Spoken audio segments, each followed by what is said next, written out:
En este momento quiero hablarles brevemente sobre lo que es un factor de riesgo. Así como existen factores de riesgo para tener un infarto o para tener diabetes, existen algunos factores, algunos de las personas y algunos del medio ambiente que hacen que una persona, que un sujeto, pueda consumir sustancias. Interesantemente, un factor de riesgo para ello todavía es el ser varón. Cada vez las mujeres se integran más al consumo de alcohol, tabaco y otras drogas, pero el día de hoy es un riesgo adicional el ser varón, de la misma manera que tener entre 15 y 24 años de edad, porque es el momento en el que empezamos a tener nuestros primeros contactos con las sustancias. Otro tipo de situaciones, como la pobreza extrema, el no poder tener los satisfactores indispensables cubiertos, es un factor de riesgo para el consumo de sustancias y para que muchas otras cosas vayan mal en la vida. El no tener un adecuado acceso al sistema educativo, no tener una manera de ir a la escuela, de formarse, es un riesgo muy importante. Aquellos chavos que no están inscritos en una prepa o en una secundaria tienen el doble de riesgo de consumir drogas, nada más por estar no inscritos a un programa. La fractura familiar, eso no significa que todos los divorcios generen hijos con problemas, pero sí es cierto que algunas familias contienen otro tipo de problemática hacia adentro y que hace que seamos negligentes con nuestros hijos o que de alguna manera transmitamos algún tipo de conductas o de ideas que no son del todo apropiadas. El de la destrucción del medio ambiente. No podemos pensar en humanos sanos en un mundo enfermo. Por supuesto, el Estado de Derecho, para que los chavos, para que las chavas tengan una chance real para tener una vida feliz, necesitamos vivir en un país en donde se respeten las leyes y los derechos de todas y todos. También debo de decir que hay un riesgo genético. Si yo tengo un padre o tengo una madre que era usuaria de drogas, yo debo de suponer que por haber sido dependientes al alcohol o alguna otra sustancia, yo heredé una parte de estos genes y sí tengo un riesgo mayor para convertirme en un usuario de sustancias. El uso indiscriminado y no acompañado de los menores de edad de las redes sociales y de los contenidos en la red también se ha visto que es un factor importante, así como el tener amigos que son mucho más grandes que los adolescentes. Esto no significa que toda amistad que es mayor que un adolescente es nocivo, pero típicamente los jóvenes, las jóvenes que se involucran en problemas de drogas, tienen amigos más grandes que ellos y ellas que están involucrados también en otro tipo de situaciones. Por supuesto, la violencia y la disponibilidad de drogas en las comunidades es un factor que tenemos que tomar en cuenta. El día de hoy, por ejemplo, tenemos presencia importante de una sustancia que se llama cristal metanfetamina, que se está utilizando en todo el país de manera un tanto inquietante, y pues en ese sentido la disponibilidad de la droga también hace que haya más personas consumiendo. Y finalmente, aunque no estoy agotando todos los riesgos, debo de decir también que un sistema de salud que deja afuera a una parte muy importante de la población genera un riesgo importante para el consumo de drogas, para que las familias y los individuos sean afectadas. Entonces es importante ubicar cuáles son los riesgos que nos afectan a nosotros, a nuestros familiares, nuestros hijos, y poder tratar de abatirlos sustituyéndolos con los factores de protección. Muchas gracias por su atención. Juntos por la Paz, CONADIC. Gobierno de México.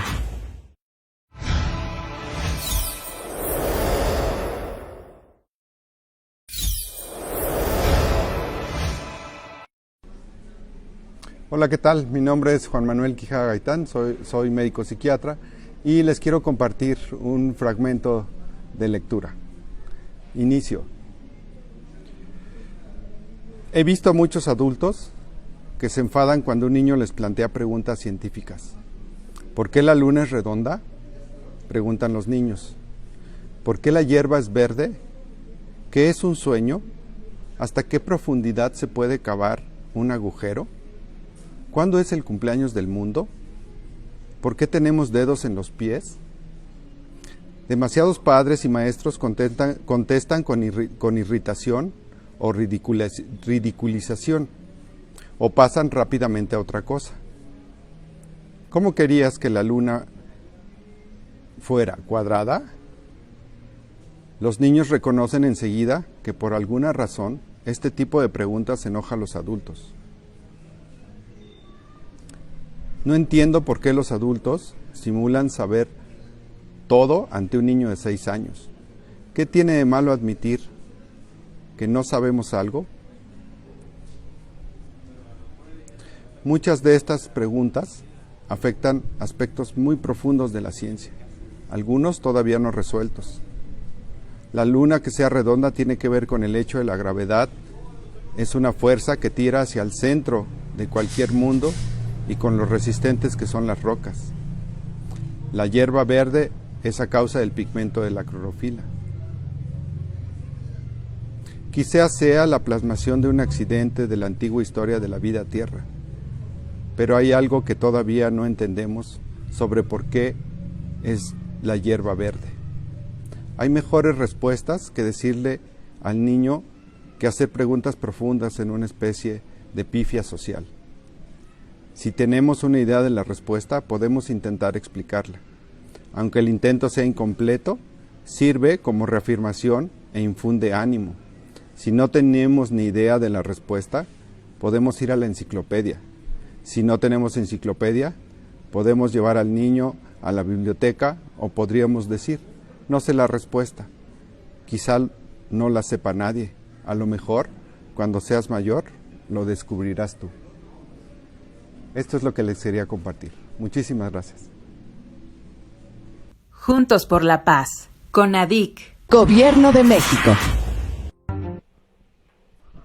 Hola a todos y bienvenidos a un programa más de Cuida tu Salud Mental. Mi nombre es Guillermo Peñalosa, yo soy médico psiquiatra adscrito a los servicios de atención psiquiátrica. Y pues bueno, en este momento les voy a hablar de un tema que seguramente muchos de ustedes están pues muy preocupados por que en esta situación de cuarentena pues lo hemos usado pues muchas personas, ¿no? Que son los videojuegos. Pero en especial, ¿cuál va a ser su relación con la salud mental? Porque sí, efectivamente hay una relación entre los videojuegos y la salud mental. Pero antes que nada, pues quisiera hacer algunas referencias de ciertos términos para que quede claro más de las cosas que vamos a hablar, ¿sale? Primero que nada, pues vamos a hablar de las características de todo videojuego. Todo juego va a tener siempre una meta. ¿Para qué? Para tener una sensación de propósito. Esa es una de las cosas que los videojuegos van a tener, esta sensación de buscar un propósito para poder llegar a esa meta, ¿no? ¿Qué va a tener también? Van a tener reglas. Las reglas son súper importantes porque lo que van a hacer es liberar la creatividad de la persona y desarrollar el pensamiento estratégico de los que están jugando, para que se puedan adaptar a ese tipo de reglas y puedan ser mejores cada vez. Sin embargo, también hay un sistema de retroalimentación, pues cada vez que pierdes, pues va a ser algún tipo de error y ese error vas a ir aprendiendo de ese tipo de error por ese sistema de retroalimentación. Puede haber una ventaja y una desventaja. La ventaja es que provee motivación y la desventaja es que pueda llegar a generar un poco de frustración. Pero a la larga puedes también desarrollar más tolerancia a la frustración gracias a este sistema de retroalimentación. Por supuesto, también hay otra cosa que es la participación voluntaria, que pues todos los juegos te dicen si tú quieres llegar o no llegar a participar en estos juegos. Esto lo que va a establecer, pues va a establecer un sistema de igualdad para que todos empiecen con las mismas características y se puedan ir desarrollando dependiendo de qué tantas metas han logrado, ¿no? Y otro de los conceptos que es importante pasar es el de la cognición. La cognición es importante porque aquí es justo lo que vamos a tener mucho desarrollo a través de los videojuegos. Esta cognición va a tener 6 dominios importantes. Los 6 dominios pues van a ser entre lo que es la memoria, lo que puede ser el lenguaje, la cognición social, el desarrollo de habilidades perceptuales motoras, etcétera, ¿no? Y estos son 6 dominios que son importantes para toda la cognición como tal, pero nos vamos a enfocar específicamente en 2 en este momento y uno muy importante que es la memoria, porque la memoria también se puede ir desarrollando gracias a cierto tipo de videojuegos. Y es importante porque pues también nuestros adultos mayores en algún momento cuando tienen algún tipo de trastorno neurocognitivo como lo que es la enfermedad de Alzheimer, pues tienen problemas de memoria. Y entonces podemos utilizar los videojuegos para desarrollar un poco más la memoria de estas personas, ¿sale? Pero bueno, hablando de ciertos dominios cognitivos, en especial las funciones ejecutivas, tenemos que hay varios videojuegos que pueden desarrollar tanto la planificación, como ya lo habíamos mencionado al principio, como la toma de decisiones, la memoria de trabajo, la flexibilidad mental y la respuesta a la retroalimentación o corrección de errores. Entre los juegos que más se conocen, pues pueden ser los de multijugador en línea, como World of Warcraft o League of Legends, por ejemplo, o también Final Fantasy XIV o Final Fantasy VII, ¿sale? Estos son los que más populares se utilizan en juegos en línea. También otro de los dominios cognitivos, y que seguramente ustedes han escuchado muchísimo, pues ciertos juegos como lo que son Call of Duty, que tiene hasta 60 millones de usuarios en el mundo, van a desarrollar habilidades perceptuales motoras como la percepción visual, las habilidades visoconstructivas, las perceptuales motoras, las praxias y las gnosis. Esto es muy importante porque si bien hay muchísimos tipos de videojuegos, cada uno tiene un desarrollo específico de ciertas habilidades cognitivas. Entonces vemos que tiene sus ventajas el usar los videojuegos, ¿no? Y esto también repercute como tal en nuestra salud mental. Pero bueno, pues ¿quién no de ustedes han escuchado también de Candy Crush, por ejemplo, o de Tetris, que pues muchos de nosotros lo hemos utilizado en cierto tiempo para matar el tiempo libre que llegamos a tener y distraernos. Y lo que se ha visto es que gracias a este tipo de juegos como Candy Crush, Angry Birds o simplemente por Mario Bros, nos ayuda a desestresarnos, nos ayuda a tener un mejor manejo del estrés y a disminuir los síntomas de ansiedad. Ajá. Eso es muy importante porque nos generan esta mejora de las emociones. Pero bueno, muchos de ustedes que son papás seguramente han escuchado de este juego que se llama Minecraft. Minecraft es una cosa maravillosa porque no solamente desarrolla la creatividad de los niños, muchos de ellos empiezan a generar castillos impresionantes, países, vaya, lugares que de verdad salen de la imaginación increíble de los niños, pero también les enseñan hasta cierto punto tanto matemáticas, porque tienen que sumar para poder hacer cierto tipo de transacciones, porque necesitan comprar cosas dentro del juego, y también a la larga se puede utilizar para mejorar lo que es el detener las pesadillas. Muchos de los niños que pueden llegar a tener este tipo de trastornos del sueño, se ha visto que este juego, que es el Minecraft, puede mejorar el control de las pesadillas, ¿sale? Entonces, en algunos casos, también ya en adultos, en personas jóvenes, pueden llegar hasta lo que son el control de los sueños lúcidos, que esto les permite pues tener una experiencia muy padre dentro de este sueño, ¿no?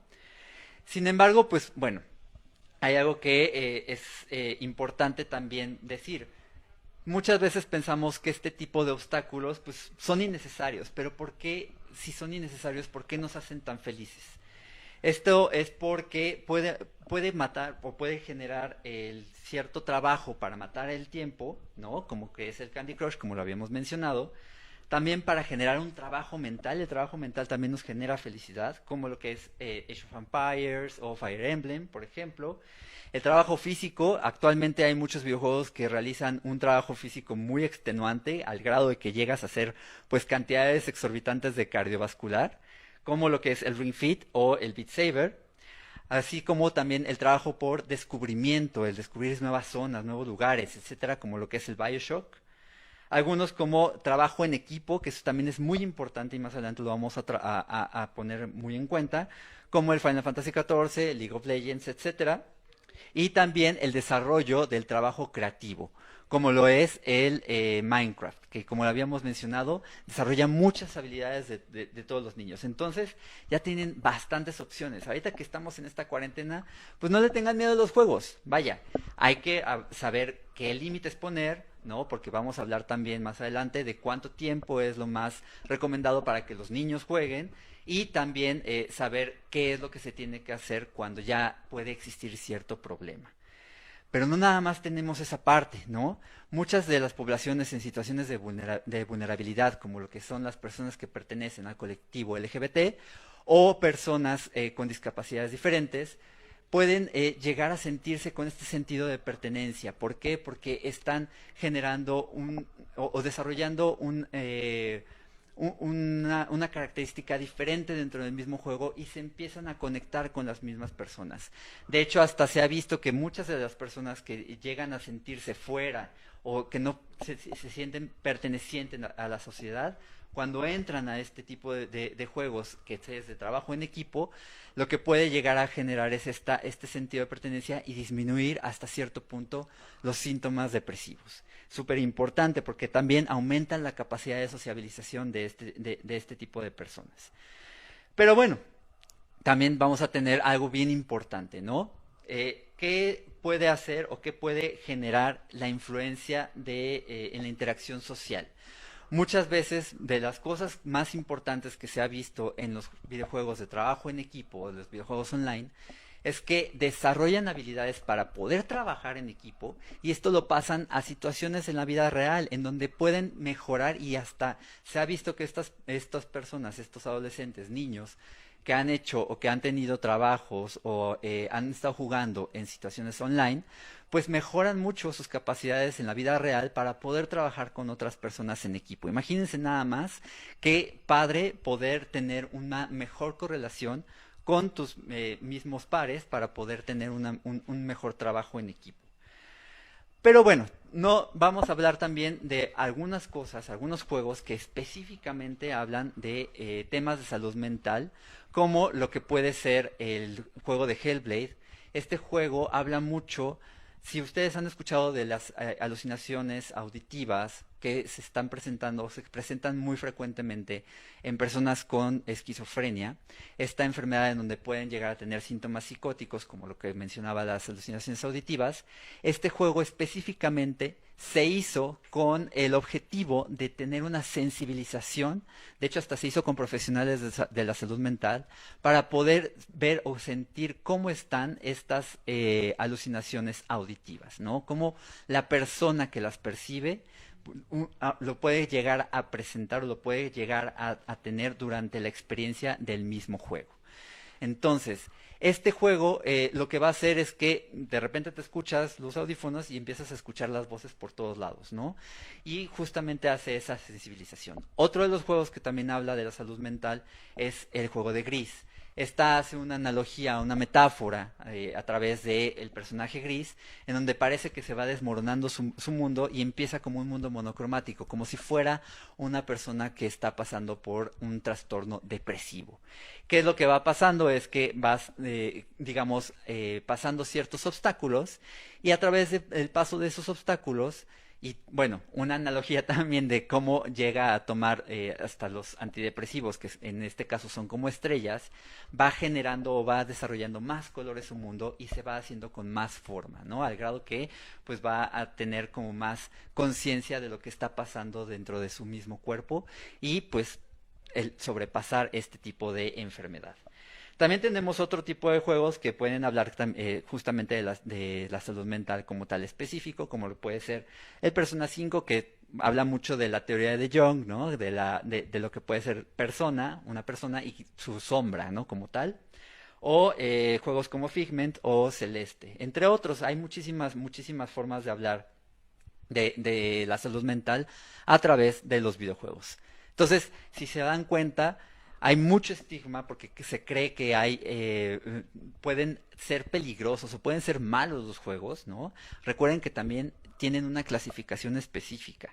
Ustedes como padres, bueno, los padres que nos están viendo, tienen que ver que cada videojuego tiene una clasificación para que esté recomendado para ciertas edades. Eso es algo bien importante porque muchas veces, pues, para facilitarnos la vida, decimos, bueno, pues este juego que le está trayendo y que está muy popular en las redes, se lo compramos al niño y pues no está recomendado para ese tipo de edades, ¿no? Eso es bien importante que lo tengan muy en cuenta, para que así sepan tomar una buena decisión. ¿Qué otras ventajas podemos llegar a tener, no? De las ventajas es que llegan a generar un trabajo autotélico. ¿Qué quiere decir? Que se ponen los mismos obstáculos para poder llegar a pasar ese mismo obstáculo y se ponen como ese tipo de metas. Entonces uno va generando ese obstáculo, ese trabajo constante para poder llegar a ser mejor. Y como tal, no es que, porque se piensa muchas veces que las personas que juegan videojuegos están escapando de la realidad. Y no es eso, no se trata de que escapen de la realidad, sino que están activamente haciendo sus vidas más gratificantes. ¿Por qué?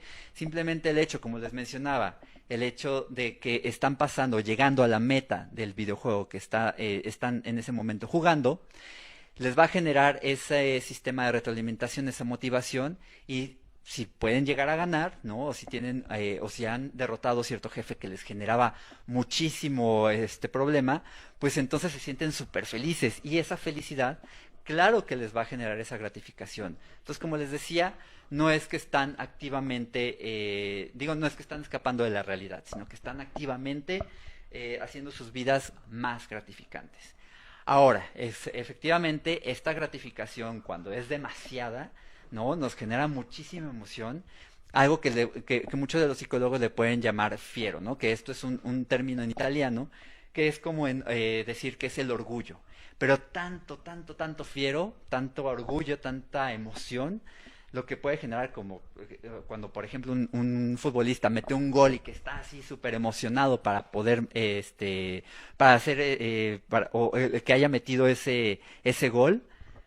Este tipo de fiero, si se tiene constantemente, esto puede generar un tipo de adicción, ¿no? Que es lo que se le puede llegar a conocer como gaming disorder. Y ahorita nos quedamos hasta aquí, nos vamos a un corte comercial y vamos a retomar el tema de gaming disorder, que es algo fundamental porque también tenemos que ver no solamente las ventajas, sino también las desventajas. Entonces, regresamos al rato.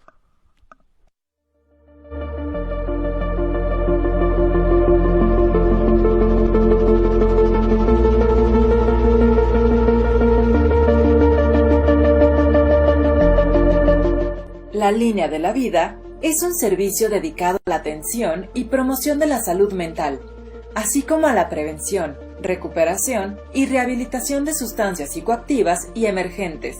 Nuestro objetivo es brindar atención personalizada a toda la población, sin distingos, incluido todo el personal de salud que en este momento en particular necesita todo el apoyo que les podamos brindar durante los 365 días del año.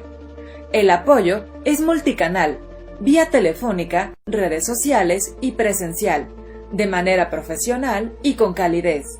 Además, se favorece el acceso a otros servicios de salud especializados mediante derivaciones a quien lo necesite. Gobierno de México. ¿Han oído hablar del fentanilo? Es una droga narcótica sintética muy potente que se utiliza en todo el mundo para el laboratorio, para los quirófanos, para los pacientes con problemas de dolor, pero si lo utilizamos erróneamente, el fentanilo es prácticamente un veneno. Tiene una gran capacidad para generar dependencia, para generar sobredosis y para conducir a las personas a la conducta inyectora, que de por sí es muy problemático. Hay que defender el uso del fentanilo para la medicina y abatirlo por completo como droga lúdica en la población general.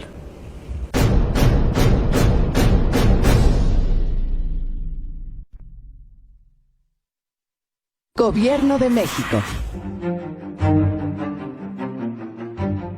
Las metanfetaminas, o también conocidas como cristal, son una sustancia de abuso que se ha distribuido ampliamente en nuestro país. El cristal o metanfetamina es una sustancia que por el precio cada vez es más barata porque se produce rápidamente, normalmente se hacen en laboratorios clandestinos, pero en México sabemos que hay un aumento. Esto propicia que el consumo se incremente y como es muy barato y como aumenta la actividad física y el estado de alerta, se consume cada vez más y más y más para trabajar, para hacer jornadas muy largas o cuidar a la familia o tener más horas manejando o para combinarla con otras sustancias. La metanfetamina es un riesgo importante para la incidencia de psicosis, especialmente durante la abstinencia, después de dosis altas, para cambios en la nutrición, para cambios en el ciclo de sueño. La abstinencia también se relaciona con depresión, con ansiedad, y cambios en la conducta. El grave problema de la metanfetamina es que además daña gravemente el árbol respiratorio y el sistema cardiovascular. Gobierno de México. Bueno, pues ya regresamos y como les había mencionado, nos quedamos en la parte de lo que es el gaming disorder, que esto ya es un trastorno ya clasificado como tal por la OMS, ¿no? Sin embargo, pues tampoco hay que tenerle miedo, ¿no? Primero que nada, pues hay que informarnos. Este tipo de trastorno, que es por el uso de videojuegos excesivo, ¿no? Se ha visto que se puede presentar hasta en un 3 hasta un 6%, dependiendo de la bibliografía, de todos los videojugadores. Es decir, solamente de 3 a 6 personas que juegan videojuegos van a llegar a tener este tipo de trastorno. ¿De qué se trata? Pues justamente como están teniendo tanto fiero, tanto orgullo, tanta emoción al estar jugando, entonces este tipo de emoción la están tratando de conseguir una y otra vez, y lo único que se van a preocupar es por estar jugando para conseguir este tipo de cosas. Las personas que sufren este tipo de trastornos, pues bueno, van a tener esta conducta por lo menos constantemente durante un año o 12 meses, dependiendo de cómo lo lean. Esta conducta la pueden generar mucha irritabilidad, o pueden estar solamente haciendo el estar jugando todo el día sin considerar ninguna otra actividad de su vida, ¿no? Como lo que es, pues, lo que puede ser pues la escuela, el trabajo, lo que puede ser, por ejemplo, pues la vida interpersonal, el ejercicio, ¿no? Entonces, para que no suceda esto, justamente estas son las señales de alarma, ¿no? Las cosas que ustedes que tienen a sus hijos las puedan llegar a ver y puedan estar muy al pendiente de que no sean constantes. Entonces, ¿cuáles son las recomendaciones para muchos niños? Y bueno, para también los adolescentes. Se menciona que en realidad menores de 2 años no es tan conveniente que estén expuestos a una tableta, a un celular, a una pantalla. ¿Por qué? Porque les puede generar pues demasiada sobreestimulación, y esto pues también les genera a los bebés pues algún trastorno del sueño, ¿no? De 2 a 4 años, lo máximo que se recomienda es 1 hora máximo de exposición a las pantallas. Ya mayores de 5 años se pueden recomendar de 2 horas hasta un máximo de 3 horas, ¿no? Dependiendo de una exposición a la pantalla. Pero también existe otra cosa que también tenemos que tener muy en cuenta en nuestra actualidad, y es que los videojuegos se pueden profesionalizar. Es decir, hay personas que se dedican a los eSports, que son los deportes electrónicos, ya sea porque juegan juegos de pelea, porque juegan League of Legends, por ejemplo, etcétera. Entonces, los eSports es algo que se puede llegar a profesionalizar, y entonces este tipo de personas que están dedicándose a los eSports tienen que jugar mucho más porque se tienen que entrenar.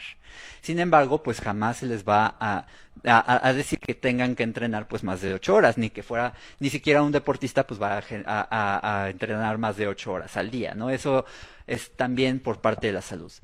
También es recomendable y se les recuerda que no deben de estar más de 2 horas constantemente sentados. No somos sedentarios, tenemos que movernos. Entonces hay que hacer pausas. Después de esas 2 horas, se recomienda que se haga una pequeña pausa para que puedan hacer una cierta actividad, se puedan mover, se paren, etcétera, y entonces ya poder regresar tal vez a hacer la misma actividad, ¿no? Pero esas son las recomendaciones para que también pues no caigan en problemas de salud física, porque también se ha visto que pues hay personas o hay casos muy raros, pero los hay, en donde pues llevaron 24, 36 horas jugando constantemente y murieron por tal vez un infarto fulminante, ¿no? Entonces este tipo de cosas son las recomendaciones bien importantes. Como les decía, tienen que saber que existen los eSports, que son los deportes electrónicos, y también el otro tipo de profesionalismo que se puede llegar a generar a través de los videojuegos son los streamers. Estas personas que se dedican pues a hacer comunidad, a entretenernos a través de ciertas plataformas mientras está jugando. Y este tipo de personas pues sí pueden llegar a utilizar hasta 3, 4 horas, mucho más a veces. pero es una cuestión de profesionalización, es decir, tiene otro tipo de objetivo, ¿no? Ahora bien, hay un tema muy importante que hay que retomar, ¿no? Que, por supuesto, muchas veces nos genera mucho miedo, y es que la violencia puede ser generada por los videojuegos. Y esto en realidad esto es un mito, porque por más que se han hecho estudios, por más que se ha tratado de hacer pues una correlación de que los videojuegos van a generar violencia, esto es completamente falso, ¿no? Y ya han estado saliendo en varios estudios, tanto en revisiones sistematizadas como en metaanálisis, en donde no se encuentra una correlación como tal de la violencia con los videojuegos.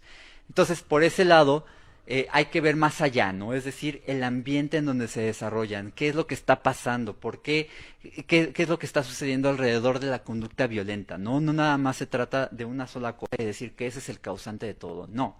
Es una cuestión completamente social, muy importante saber qué es lo que está sucediendo alrededor, en qué ambiente se está desarrollando la persona que está haciendo violenta. Y pues también, si fuera estadísticamente significativo, pues uno de los que más se ha ahora sí que asociado a lo mejor a una conducta violenta, pues son los tipos de Free Fire o algunas cuestiones de first person shooters, ¿no? Que son los disparadores de primera persona. Y este tipo de juegos, pues tienen hasta 60 millones de usuarios en el mundo. Imagínense, 60 millones de usuarios ya son violentos, pues en realidad no, ¿no? Entonces hay que empezar a desmitificar este tipo de cosas dentro de lo que son los videojuegos. Y pues bueno, ahora sí que para resumir, ¿no? Para hacer una cuestión ya de todo lo que hemos hablado, pues los videojuegos van a ayudar a mejorar la memoria, el aprendizaje, ¿no? El desarrollo de estas habilidades perceptuales, motoras, el desarrollo de estos dominios cognitivos en donde es muy importante tenerlos en cuenta, porque pues pueden llegar a mejorar y pueden llegar a tener una mejor planeación, ¿no? Es decir, de las funciones ejecutivas, pueden llegar a tener una mejor toma de decisiones, una mejor estrategia, ¿no? Entonces, todo este tipo de cosas son bien importantes que nos empiezan a quitar ese miedo de que los videojuegos, pues en realidad, pueden llegar a ser malos. Ahora sí que como todo, tiene que tener no tiene que ser en exceso, tiene que ser moderado para que puedan generar este tipo de mejoras. Y pues bueno, dentro de la misma plática, ya nos habían dicho, bueno, nos empezaron a preguntar cierto tipo de cosas. Ahorita ya resolvimos la parte de los eSports a lo largo de la plática. Sin embargo, pues están preguntando también que en dónde se puede ver la clasificación de los juegos. La clasificación de los juegos se ve en la parte inferior derecha o en la parte inferior izquierda. Tienen una letra que es la T, por ejemplo, para teenagers o que son adolescentes, la M que es de mature o la E que es para todos, etcétera, ¿no? Esa siempre viene en todas las portadas de los videojuegos y es importante que ustedes como padres sepan que existe esa clasificación, ¿no? Otra de las preguntas que nos están haciendo es que puede hablar sobre el juego en adolescentes y las cuestiones de manejo de emociones como enojo y frustración derivados del desarrollo del juego. Efectivamente, como les mencionaba, ¿no? Se tiene que hacer con moderación, con cierto tiempo. ¿Por qué? Cuando ya está uno constantemente jugando y se está frustrando y no gana, ahí mejor es hacerle una pausa, porque si no va a generar justamente ese tipo de enojo. Ok, bueno, ya hablamos de la adicción también a los videojuegos, como la adicción a lo que es los first person shooters, ¿no? ¿Cuánto es el máximo de tiempo que un niño joven debe pasar jugando? Como les mencionaba, de 5 a 17 años se recomiendan máximo 2 horas al día, ¿no? A menos que se dediquen profesionalmente a este tipo de cosas. ¿Qué otra pregunta rápidamente? Lo de las fuentes ya están durante la presentación, está en la parte inferior derecha, se encuentran algunas de las fuentes para poder, pues, ahora sí que verlas en línea. ¿Qué otra pregunta? Creo que es la última. ¿Cómo se puede quitar las adicciones a los videojuegos? Pues bueno, es algo importante. Primero se tiene que identificar, se tiene que saber qué es lo que está pasando, se tiene que intentar decirle a la persona que está sufriendo este tipo de trastorno que lo están viendo que está cambiando, ¿no? O sea, llegarle como por otro lado, no decirle que está teniendo un problema porque también lo pueden sentir como un ataque, ¿no? Y entonces, a lo mejor, investigar qué está pasando alrededor, si está teniendo depresión, si está teniendo ansiedad, si está teniendo algún otro problema, tal vez como cyberbullying, alguna otra situación que le está generando, pues, el buscar o el conseguir cierta gratificación constante a través de los juegos únicamente. Entonces, solamente hasta ese punto, ya saber qué es lo que está pasando, probablemente sea en ese punto buscar ya sea un médico psiquiatra o un psicólogo para tratar los síntomas en general, ¿no? Eso es bien importante. Y creo que es la última pregunta. Seguramente van a tener muchas más, pero bueno, el tiempo se nos acaba y pues, ahora sí que si quieren hacer algún otro tipo de pregunta, alguna situación, pues sigan las redes sociales, tanto de Conadi como las mías, sin problema. Y vamos manejando un poco más y quitando el estigma también de los videojuegos. ¿Sale? Pues muchas gracias y nos estamos viendo en la próxima. Les quiero platicar brevemente sobre los factores protectores.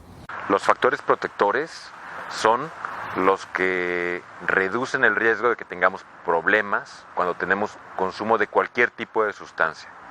Son aquellos que hacen que el consumo sea menos relevante.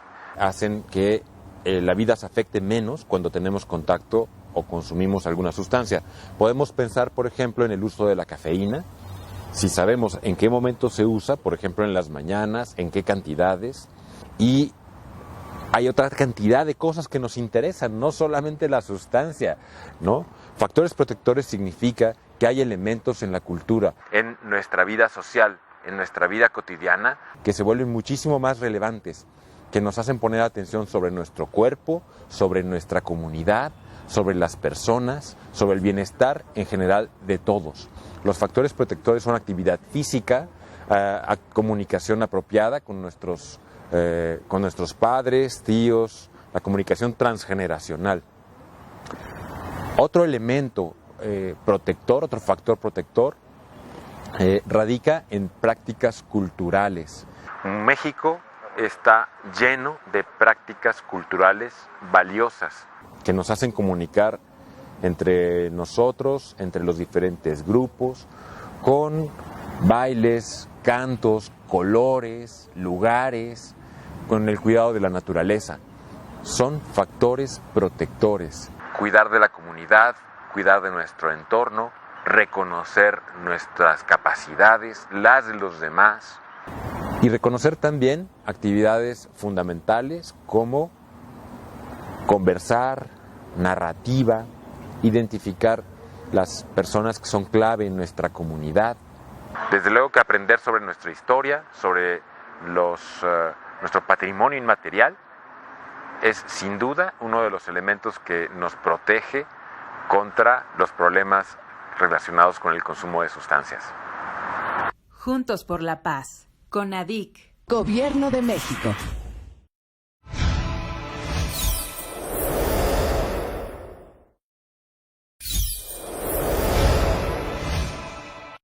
Hola, soy el Dr. Gadi Sabiki, titular de la Comisión Nacional contra las Adicciones, y quiero compartir con ustedes un fragmento de un libro que ha sido para mí muy interesante, escrito por un filósofo alemán, Arthur Schopenhauer, y se llama El arte de tener siempre la razón y otros ensayos. El mundo en que se vive depende, ante todo, de la interpretación que se tenga de él, la cual es distinta según sea el enfoque de las diferentes cabezas. Para unos será pobre, anodino y plano, o rico, interesante y significativo. Así pues, mientras que, por ejemplo, uno envidia a otro por los acontecimientos interesantes que le han ocurrido, más bien tendrá que envidiarlo por la cualidad que posee para interpretarlos, que es la que le otorga la importancia y el significado de ellos. El mismo acontecimiento que en una cabeza rica en ingenio se muestra interesante, en una cabeza plana y vulgar solo es una escena insulsa. Asimismo, el melancólico ve una escena de tragedia donde el sanguíneo observa un conflicto interesante y el flemático algo sin importancia. Todo esto se debe a que la realidad se compone de dos partes, el sujeto y el objeto. Si bien ambas coexisten en una unión tan necesaria y estrecha como la del oxígeno y el hidrógeno en el agua. Juntos por la paz, con ADIC. Gobierno de México.